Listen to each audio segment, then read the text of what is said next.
Par convention et par habitude, je vais également créer à l'intérieur de ce projet un dossier que je vais appeler classe. Donc on peut l'appeler classe comme ça ou classe comme ça, donc ES ou sans juste deux S. Donc ce que je vais faire également dans ce projet, je vais créer un nouveau fichier que je vais appeler index.php. C'est là-dedans qu'on va travailler notre PHP et utiliser notre objet. Par contre, je vais créer mon premier objet dans un fichier qui va s'appeler compte.php et qui se trouvera dans classe. Donc au niveau des classes, du dossier classe, je vais créer un nouveau fichier que je vais appeler compte.php. Pourquoi j'ai mis un C majuscule? Parce qu'à l'intérieur de ce fichier compte.php, je vais créer ma première classe qui va être mon premier objet qui va s'appeler compte. Donc je vais ouvrir une balise PHP et à l'intérieur je vais mettre classe compte avec un C majuscule et ensuite une paire d'accolades. Alors vous remarquerez que j'ai mis les accolades à la ligne en dessous. C'est une convention qui est utilisée par énormément de développeurs aujourd'hui. Vous pouvez effectivement mettre l'accolade sur la même ligne si vous le souhaitez, mais effectivement la convention des classes veut qu'on les mette directement en dessous directement de la déclaration de classe. Donc là, j'ai déclaré mon objet. C'est un petit peu comme si on déclarait une variable qui s'appelle compte, mais dans cette variable, à l'intérieur de cet objet, je vais pouvoir mettre plein d'informations. Je vais pouvoir y mettre des propriétés. Je vais pouvoir y mettre des actions, donc des méthodes, et travailler avec. Donc la première chose, on va au départ, tout en haut, créer les propriétés. Là, je vais mettre mes propriétés. Donc notre compte, on a dit, ce compte va avoir deux informations particulières, un titulaire et un solde.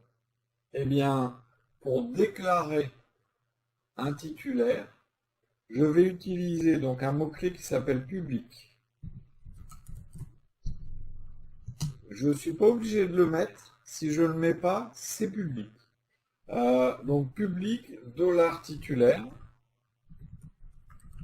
Ça me fait une propriété qui va s'appeler titulaire.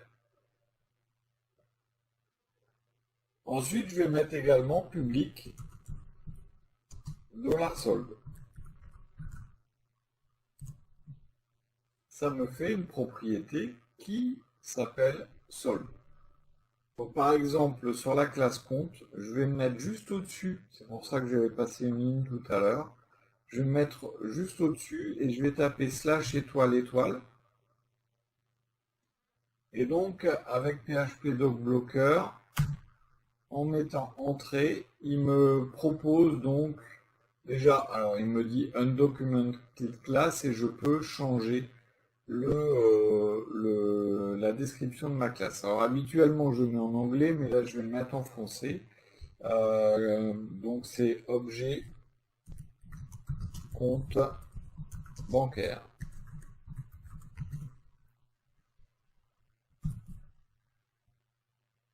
Ensuite, sur mes propriétés, je vais pouvoir faire la même chose. Slash étoile étoile puis entrée. Et donc là, vous voyez, il me propose de mettre une documentation sur la variable et un type. Donc là, ça va être titulaire du compte.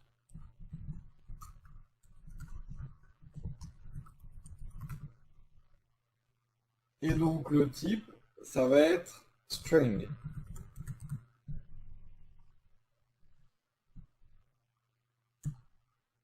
Et je vais faire pareil en dessous pour le solde. Et pour le solde, il va me mettre, alors je vais dézoomer un tout petit peu l'interface pour avoir un peu plus de place, voilà. Donc là il me met, donc c'est solde du compte. Et le type, ça va être un float.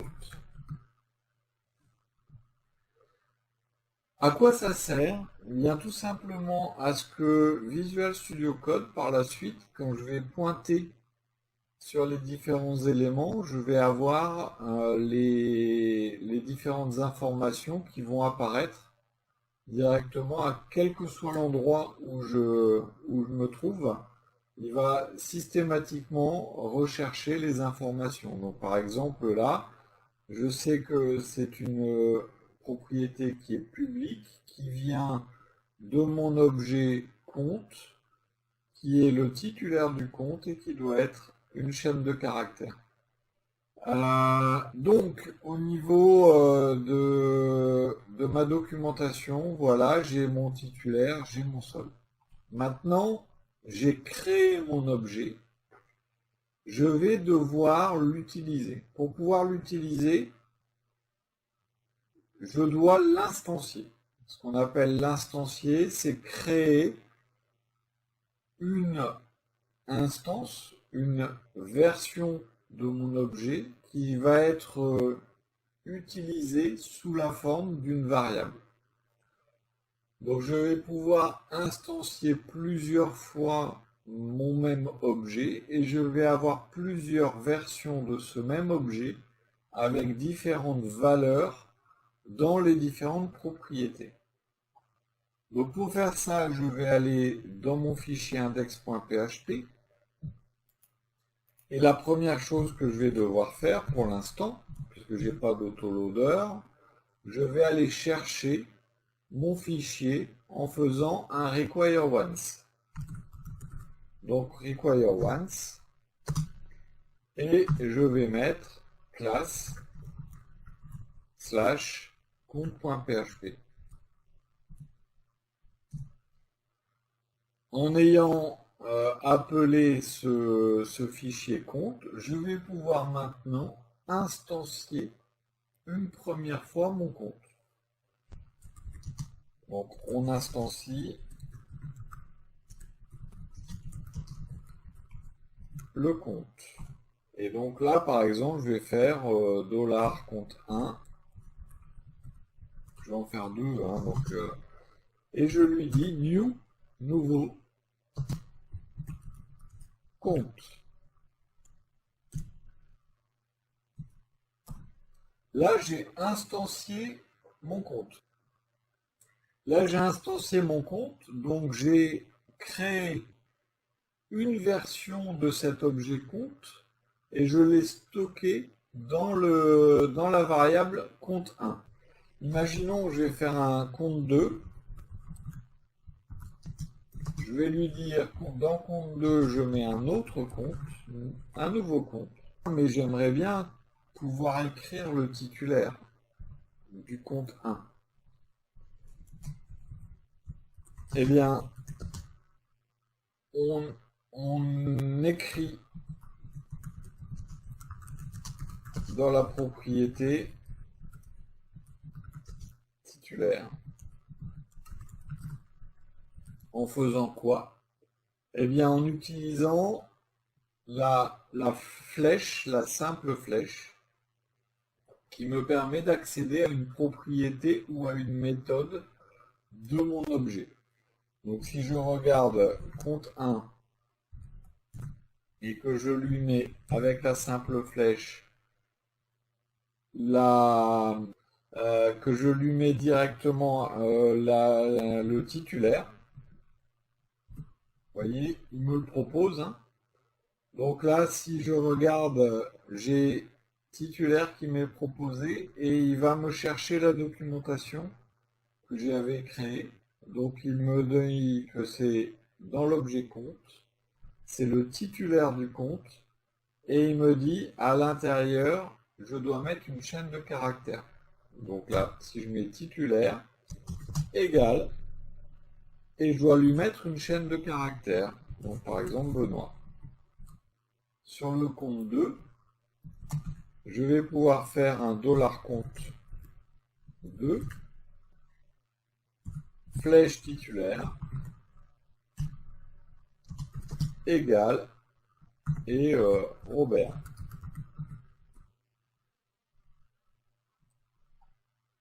Vous allez vraiment créer une nouvelle instance à chaque fois du même objet qui aura, vous aurez accès aux mêmes informations, le titulaire, le solde, mais vous n'aurez pas forcément les mêmes informations à l'intérieur puisque c'est comme deux comptes bancaires séparés dans une banque.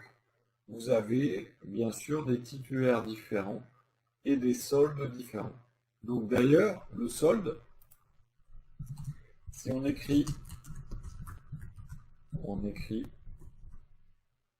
voilà, je vais y arriver, on écrit dans la propriété solde, donc là, ouais, de la même façon, $compte 1, et là c'est solde. Et ici, par exemple, on met 500. Le deuxième compte, $compte 2, flèche solde, égal. Et là, par exemple, on dit qu'il a 389,25.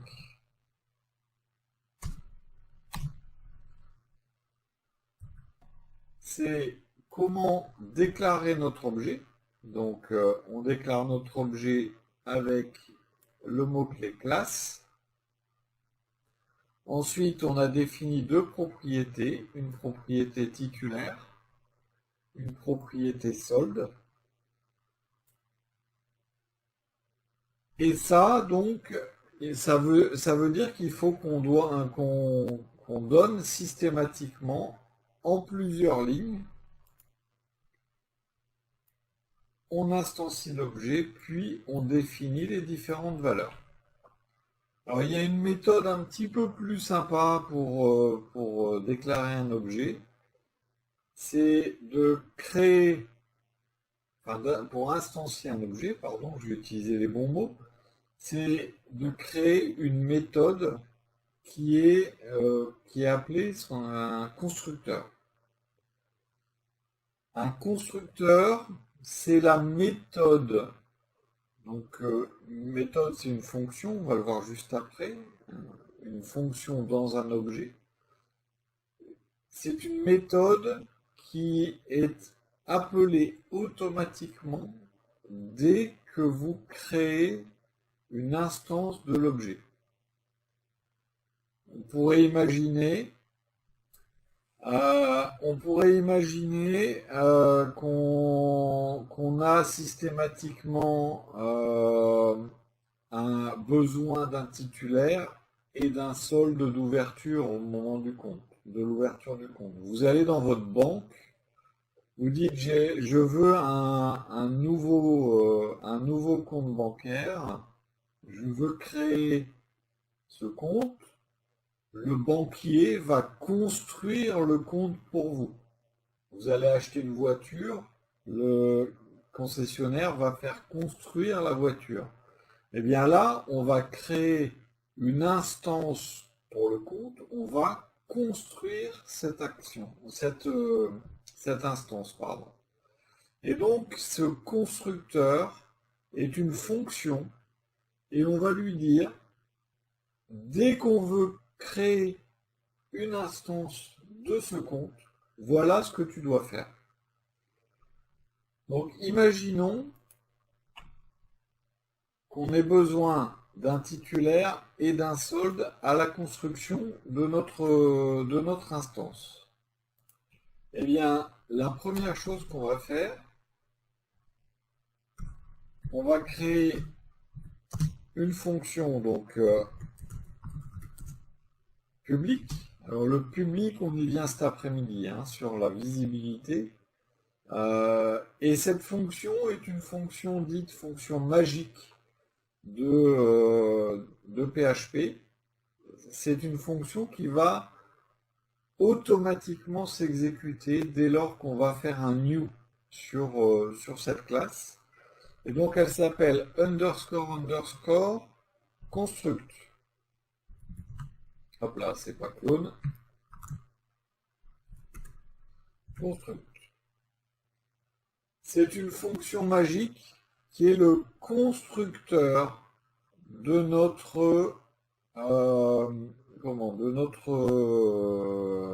objet. Ce constructeur, on va lui dire, par exemple, pour créer un objet, j'ai besoin obligatoirement d'un titulaire. Et donc, on va lui dire que j'ai besoin d'une chaîne de caractères sous le nom titulaire. Attention, ça n'a rien à voir avec le titulaire qui est là. Donc d'ailleurs, je vais le changer comme ça, $nom. C'est le nom du titulaire.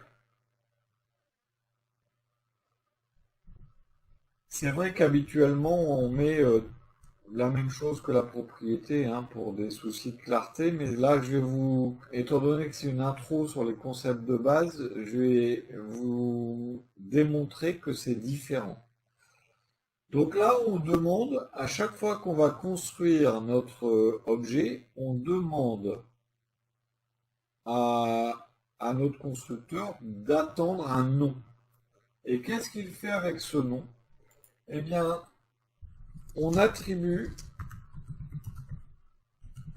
le nom à la propriété titulaire de l'instance créée.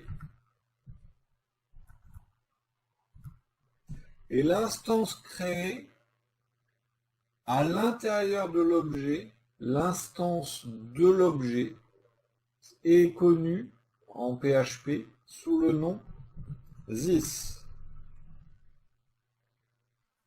D'ailleurs, quand vous tapez $this, il est précisé se réfère se réfère à l'objet courant. Se réfère à l'objet courant. Donc c'est l'objet sur lequel on a créé notre instance. Et donc là, je vais lui dire this titulaire est égal à non. Et donc ça va prendre la variable $nom et ça va la mettre dans le titulaire de l'instance qu'on est en train de créer. Donc ça, c'est deux choses importantes. Première chose, dans notre constructeur, on fait passer un paramètre.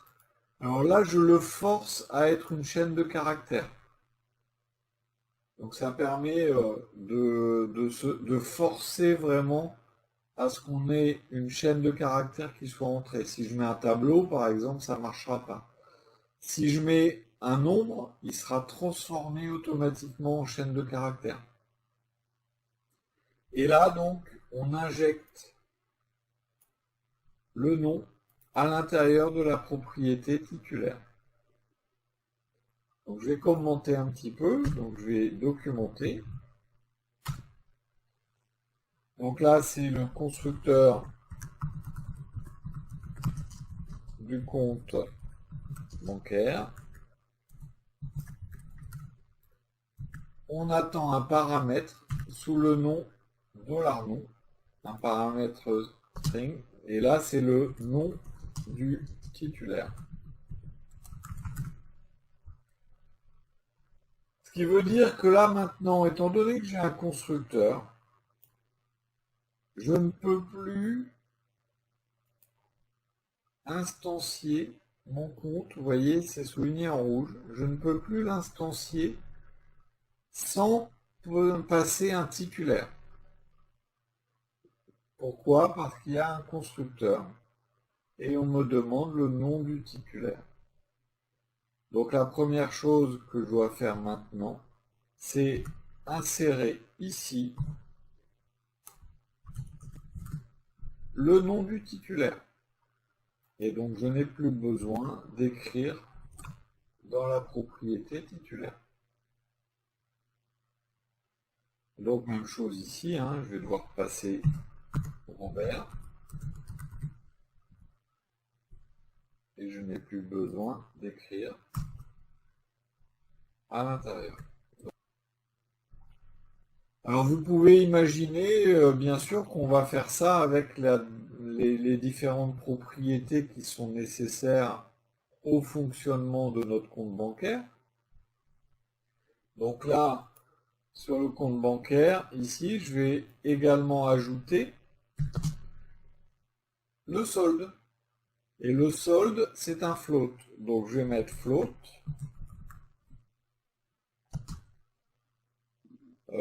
Dollar montant.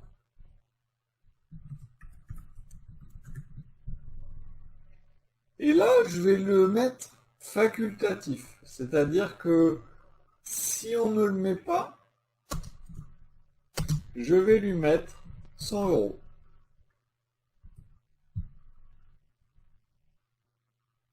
Par contre, on va attribuer le nom, le solde, le montant, pardon, à la propriété solde. Et donc là, on va faire un this solde est égal à montant.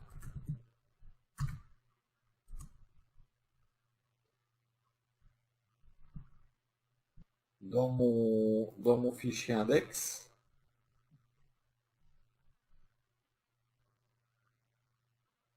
donc là, j'ai écrit le solde.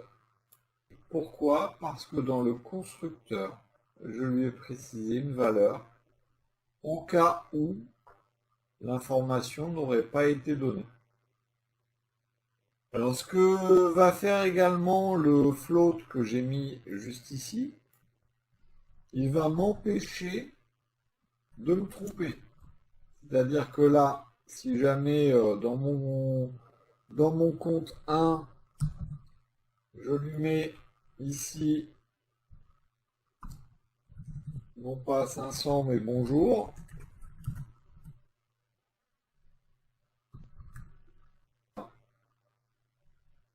pourtant d'habitude ça me le propose pas. Vu qu'il est float, c'est bizarre. Ah, d'ailleurs, j'ai oublié de rajouter le paramètre ici. Float. Donc float montant et montant du solde à l'ouverture. Non, c'est vrai que dans le constructeur, il ne m'empêche pas. Il va m'en empêcher par la suite.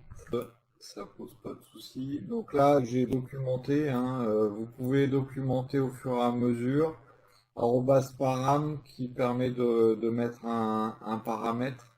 Donc, comme je disais tout à l'heure, le solde, pas le solde, la documentation est utile justement pour avoir ce genre de bulle et de savoir comment doit fonctionner votre objet. Donc j'ai mis un constructeur. Je peux bien sûr au moment de la construction du compte mettre ici un solde, comme le solde de 500 que j'avais mis tout à l'heure. Vous avez au niveau du constructeur, voilà comment il fonctionne. Donc on a créé nos propriétés. Sur chacune de ces propriétés, on a défini alors un type, hein, ça c'est pour la documentation, mais on a également donc créé un constructeur qui va les initialiser au moment où on instancie notre objet. Et donc pour l'instanciation, on relie le fichier avec un require, puis ensuite on fait un new à chaque fois qu'on a besoin de créer une nouvelle instance de notre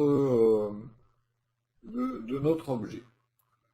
Mais sur un compte bancaire, on peut l'ouvrir, mais après on peut profiter de son argent. On va pouvoir déposer de l'argent, on va pouvoir retirer de l'argent, on va pouvoir consulter par exemple le solde, donc on peut faire différentes actions. Donc ce qu'on va faire, là je vais me baser uniquement sur un seul compte. Je vais commenter tout le reste pour l'instant. Ce qu'on va faire, c'est que sur ce compte, le compte 1, on aimerait déposer de l'argent. Déposer de l'argent, c'est augmenter le solde d'un certain montant. Et bien pour faire ça, c'est une action, déposer, on va créer une nouvelle méthode, donc une fonction à l'intérieur de notre objet.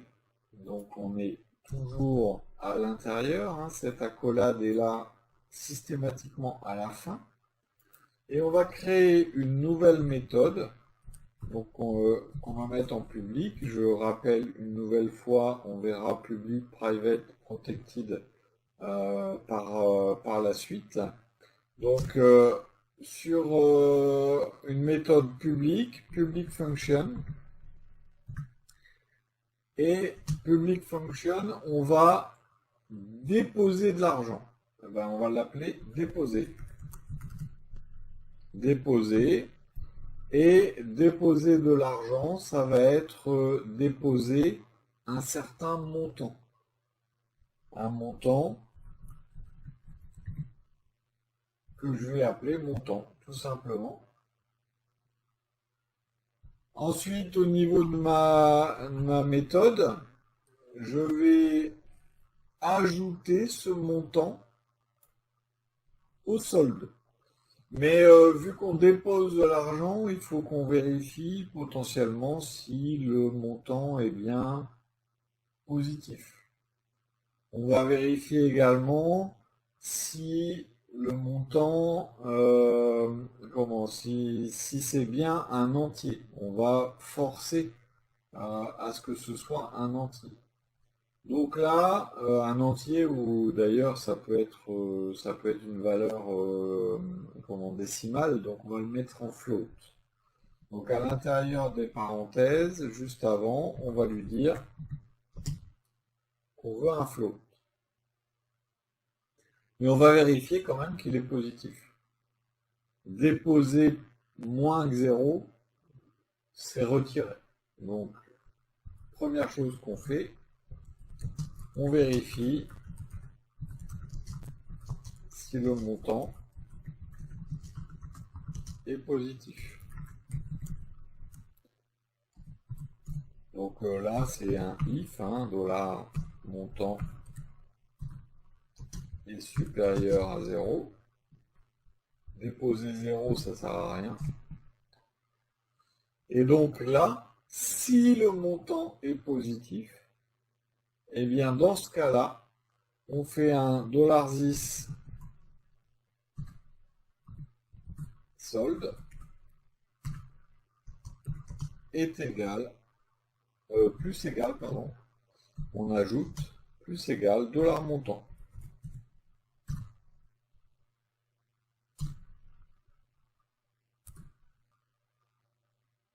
Et donc là, je vais pouvoir déposer de l'argent sur le compte. Donc je vais le commenter.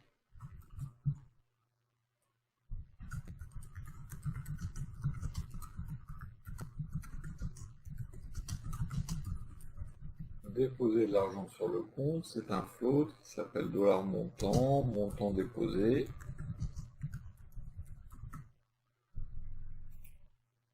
Et elle ne retourne rien, c'est-à-dire que on pourrait éventuellement faire un écho, retourner le solde, ce genre de choses. Mais donc là, en l'occurrence, on va juste déposer. Je vais utiliser la méthode déposer. Et donc là, si je vais dans mon fichier index, je garde systématiquement en commentaire, on dépose 100 euros par exemple. Eh bien, c'est $compte 1, flèche déposer. Et donc, déposer combien? On a dit 100 euros. Donc là, on a bien déposé un montant. On a déposé 100 euros. Si jamais j'avais mis moins 100. Donc je dépose 100 euros. Ça me permet donc d'ajouter un certain montant au solde de mon compte. Donc ça, c'est une méthode qui permet de déposer quelque chose. Alors bien sûr, maintenant, ça pourrait être pas mal d'afficher, par exemple, de voir le solde. Pour voir le solde de notre compte, et qu'il affiche une phrase disant le solde du compte est de autant. Donc on va voir le solde. Donc je vais faire un public function voir solde par exemple. Elle ne prend aucun paramètre en entrée. Et elle ne va faire qu'une seule chose, elle va faire un écho. Alors là, je peux utiliser les guillemets doubles. Le solde du compte est de $10 flèche solde.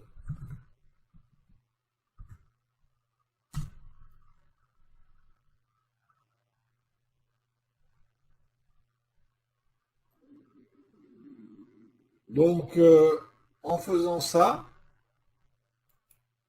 on va pouvoir afficher le solde de notre compte. Donc là, si par exemple, après le var dump, je fais un $10 compte 1 flèche voir solde.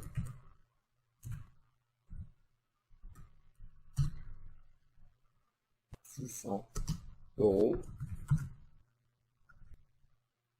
Alors si jamais je voulais que voir solde ne fasse qu'envoyer l'information du solde et qu'ensuite moi je puisse intégrer ça à l'intérieur d'une par exemple de code HTML, eh bien j'aurais pu très bien ici fermer PHP. Je vais rouvrir derrière parce que voilà. J'aurais très bien pu faire ici une balise P, un écho en code court,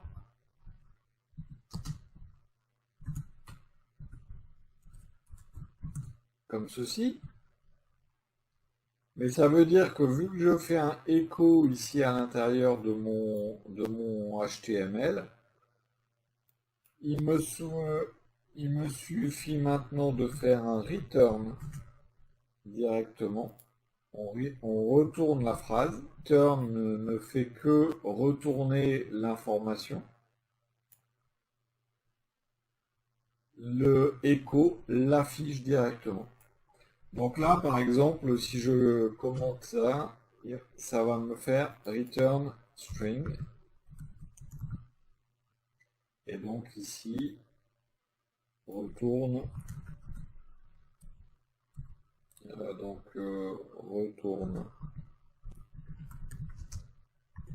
une chaîne de caractères affichant le solde. Par exemple, ça fait partie des choses qu'on peut faire. Je vais un petit peu balayer tout ce genre d'options puisque c'est un peu le but de cette intro sur la PO. Donc là, voilà ce qu'on peut éventuellement faire par rapport à l'affichage d'une info. Là, on a déposé. Bien maintenant, ce qu'on va faire, c'est qu'on va retirer. On va retirer de l'argent. Et donc, ça va être le même principe que pour déposer. Mais là, on va enlever le montant proposé à notre solde. Alors, là, ce qu'on va faire, c'est encore une fonction, hein, donc public function, retirer. On va retirer un float d'un certain montant.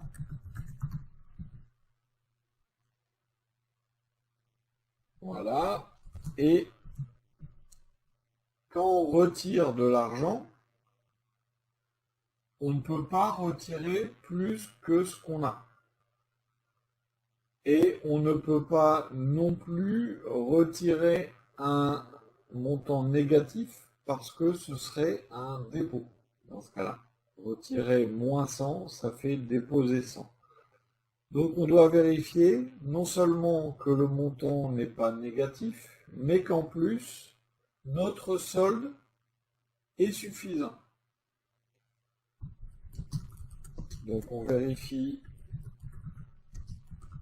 le montant et le solde. Donc c'est un if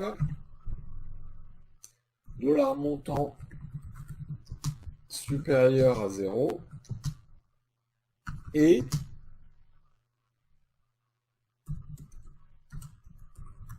this solde supérieur ou égal à montant. Donc on doit avoir plus ou autant d'argent que ce qu'on voudrait déposer ou retirer.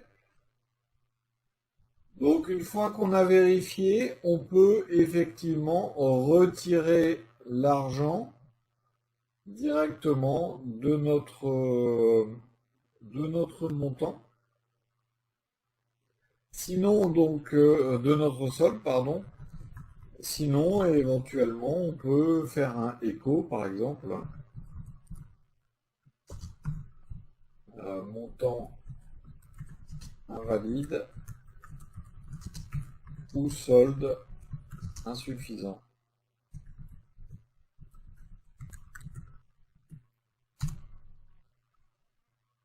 Et donc là, comment on fait pour retirer du montant? Eh bien, on va faire $this solde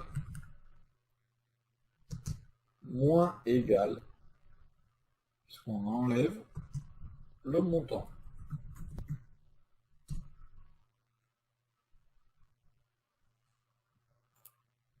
Donc là, je vais documenter la fonction aussi. Retire un montant du solde du compte. Donc c'est un float. on retourne rien. On retourne rien puisqu'on fait un écho, hein. Et donc là, montant à retirer.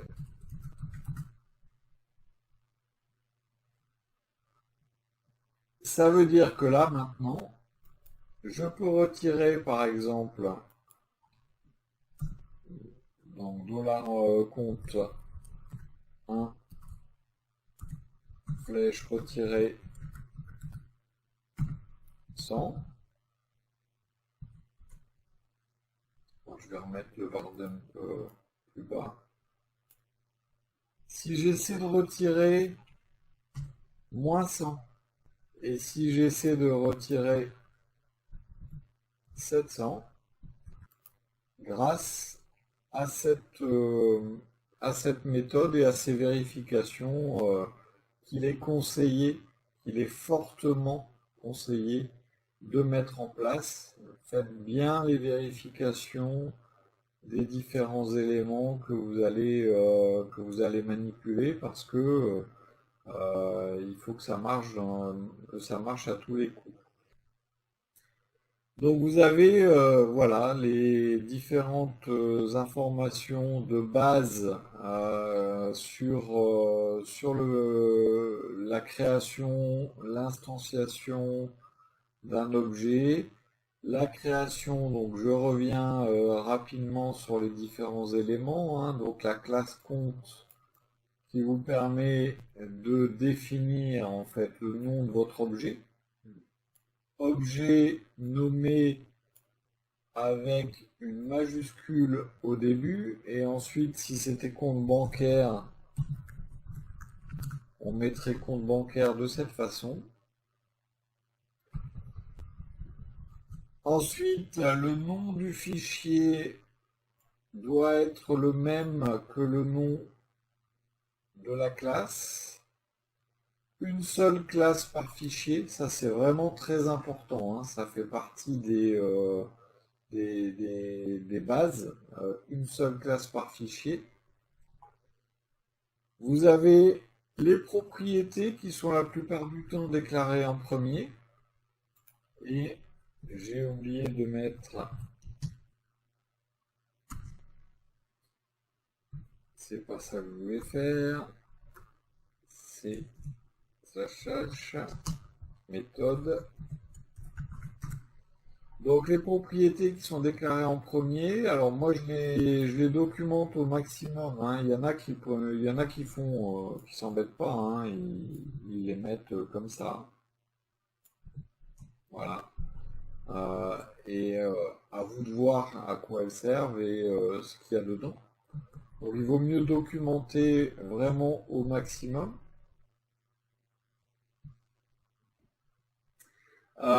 Vous avez ensuite dans les commentaires, on précise éventuellement ce que c'est, quel type de données et ainsi de suite. Le public, pour l'instant, vous le laissez comme ça. On pourrait aussi trouver var ou on pourrait trouver juste dollar titulaire de cette façon-là. Mais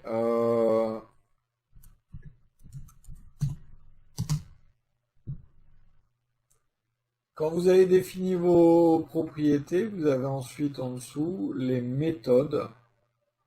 Les méthodes dont la première est une méthode dite méthode magique, qui est le constructeur de la classe, donc de l'objet. Je vais créer un compte bancaire. Pour le fabriquer, pour le construire, j'ai besoin d'un nom de titulaire et d'un montant. Alors j'ai fait exprès ici de mettre des valeurs qui me permettent donc de vous montrer qui va où. La plupart du temps, vous allez trouver ceci.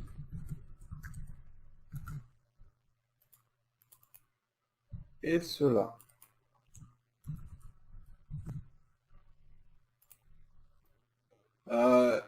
c'est vrai que c'est un petit peu perturbant de voir titulaire égale titulaire, solde égale solde. Dans une intro comme celle-là, je préfère mettre des noms qui sont différents. De cette façon-là, vous voyez bien qui va où. Si j'enlève un bloc de commentaires, je vais l'enlever là par exemple. Pour le mettre, on fait slash étoile étoile et entrée. Et il va vous chercher automatiquement les informations qu'il trouve. Donc là, par exemple, il met float ou int.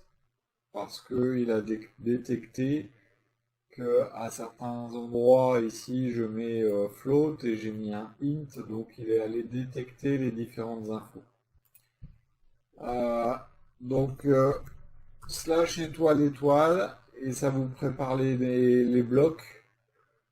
C'est pas intégré par défaut, donc il faut une extension, soit IntelliFans, soit PHP DocBlocker, qui sont deux extensions qui sont fiables pour faire ce genre de choses. Au niveau du constructeur, méthode magique, exécuter systématiquement dès qu'on fait une instance, dès qu'on crée une instance d'objet. Donc je crée un nouveau compte. Il me demande de mettre un titulaire et un montant. Pourquoi? Parce que j'ai les deux ici dans les paramètres. Le montant, je peux éventuellement ne pas le mettre. Dans ce cas-là, ce sera 100. Vous avez ensuite, vous attribuez, oui, toute méthode magique commence par underscore underscore. Effectivement, je ne l'ai pas précisé, mais effectivement, toute méthode magique commence par double underscore. On attribue donc le nom de la propriété à la propriété titulaire. Donc on prend le nom qui nous est envoyé et on le met dans this flèche titulaire. Donc this, c'est l'objet actuel. C'est l'instance de votre objet. Donc si vous avez compte 1, compte 2, compte 3, si vous faites un dollar compte 2 égale new compte, eh bien this c'est compte 2. Et la fois suivante, ça va être compte 3 ou compte 1. This c'est l'objet sur lequel on travaille. Donc this titulaire, on lui met le nom. Ensuite, dans le solde, on lui met le montant. On injecte les infos et notre objet est créé. Ensuite, ce qu'on a en dessous, ce sont les méthodes, pas des méthodes magiques, les méthodes qu'on aura créées nous-mêmes. Ces méthodes vont nous permettre de faire des actions sur le compte. Donc là, on les crée, forcément. Souvent, ce sont des verbes, les actions. Déposer de l'argent, retirer de l'argent.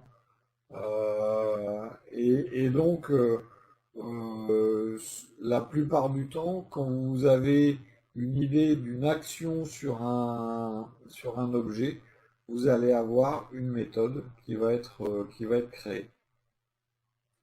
Donc là, on dépose quoi? On dépose un montant. Ce montant étant un float.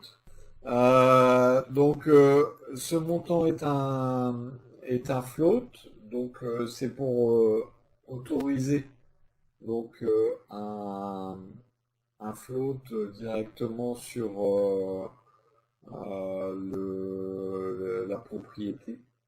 Et donc on vérifie avant de l'ajouter à notre solde, on vérifie que la valeur est bien supérieure à 0. Si la valeur est supérieure à 0, on ajoute le montant à notre solde. Ensuite, deuxième méthode qu'on a faite, voir solde, qui nous retourne une chaîne de caractères qui contient le solde. Et donc pour l'utiliser, on a fait un écho. Donc c'est pareil que d'écrire ça, hein. PHP écho. Il y en a qui préfèrent d'ailleurs l'écrire comme ça, mais les deux écritures sont autorisées. Donc nom de l'instance, flèche, nom de la méthode.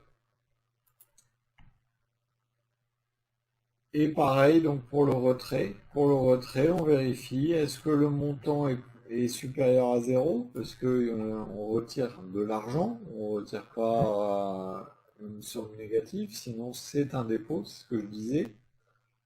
Et donc, on vérifie également que le solde est suffisant pour le montant en question.